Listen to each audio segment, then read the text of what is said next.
6 средношколски тимови на своја кожа почувствуваа како е да се биде новинар. Нивните идеи беа избрани на конкурсот Биди медиумски активен, организиран од Институтот за комуникацијски студии и делегацијата на Европската Унија, за да се одбележи Европската недела на медиумска писменост. Поддржани од 6 медиуми партнери во вонредни околности го кренаа својот глас за младинските проблеми. Претходно се стекнаа со новинарски вештини. На терен увидоа дека да се биде новинар не е лесно. Иако телевизискиот прилог на телевизија се емитува само 3 минути, зад него стои навистина макатрпна работа и за да се биде новинар, навистина треба да се помине еден тежок и трнлив пат.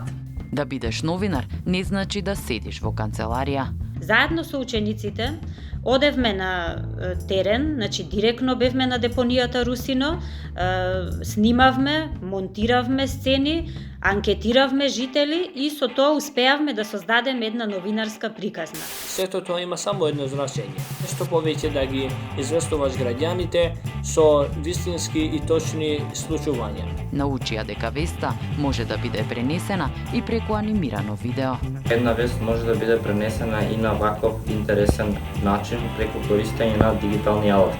Сметам дека вака визуелно представената вест е поразбирлива кон публиката кон која е насочена. При тоа не заборавија и да се забавуваат. Задна со сликата.